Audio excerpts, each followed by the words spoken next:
ચલો મિત્રો, આજે હું અહીંયા સરસ્વતી નદી જોવા માટે આવી છું. તો તમને હું અહીંયા અમારી સરસ્વતી નદી ક્યાં અને કઈ જગ્યા પર આવેલી છે તો અહીંયા શેભર જે ગામ કહેવાય છે, અહીંયા ગોગા મહારાજનું મંદિર આવેલું છે ને, ત્યાં બહુ મસ્ત સરસ ત્યાં સરસ્વતી નદી અહીંયા પુલના નીચે ચાલી રહી છે. તમે જોઈ શકો છો.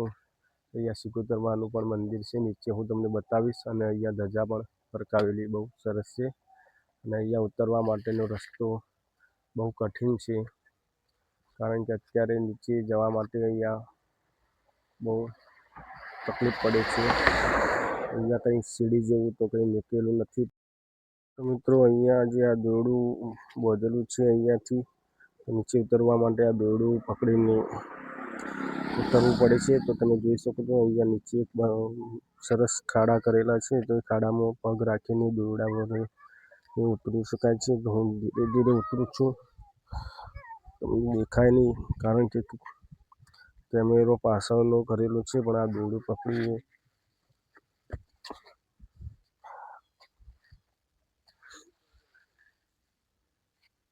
જો મિત્રો, હું ઉતરું છું અહીંયા.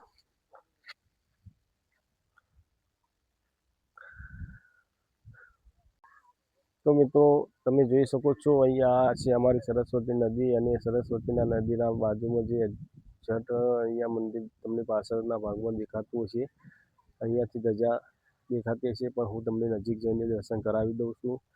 અને આજે અમારી વહાણવટી સિકોતરમાં કહેવાય કે દરિયાની દેવી સિકોતરમાં છે. અને અત્યારે અહીંયા પાણી ચાલી રહ્યું છે. તો હું અહીંયા પાણીના અંદર જઈને હું તમને સિકોતરમાનું મંદિર બતાવીશ. તો મિત્રો, હું હવે પાણીના અંદરથી પસાર થઈ રહ્યો છું અને સિકોતરમાના મંદિર તરફ જઈ રહ્યો છું. તો તમે જોઈ શકો છો, આ છે સિકોતરમાનું મંદિર. તો મિત્રો, અહીંયાથી દેખાય છે તમને, અને હું નજીક જઈને તમને બતાવું છું. તો સિકોતરમાના દર્શન જરૂર કરજો, અને તમારી જે મનોકામના હશે એ પૂર્ણ કરશે આ સિકોતરમાં. તો મિત્રો, આ છે સિકોતરમાનું મંદિર. અહીંયા બહુ સરસ્વતી નદીના વચ્ચે આવેલું હતું. અને આ મંદિરને અહીંયા પાણી 5 ફૂટથી ઊંડાઈ વહેતું હતું. તોય છતાં અહીંયા સિકોતરમાનું મંદિર ખસ્યું નથી, કારણ કે અહીંયા સિકોતરમાનો બહુ ચમત્કાર છે. અને મસ્ત સરસ રીતે અહીંયા જુઓ તમે, મંદિર વચ્ચોવચ્ચ પડેલું છે. અહીંયા બાજુમાં પાણી જાય છે, પણ અત્યારે અહીંયા ઓછું પાણી છે. પણ અમે જ્યારે જોવા આવ્યા હતા ત્યારે ખૂબ જ વધારે પાણી હતું, અને અત્યારે બહુ ઓછું પાણી થઈ ગયું છે.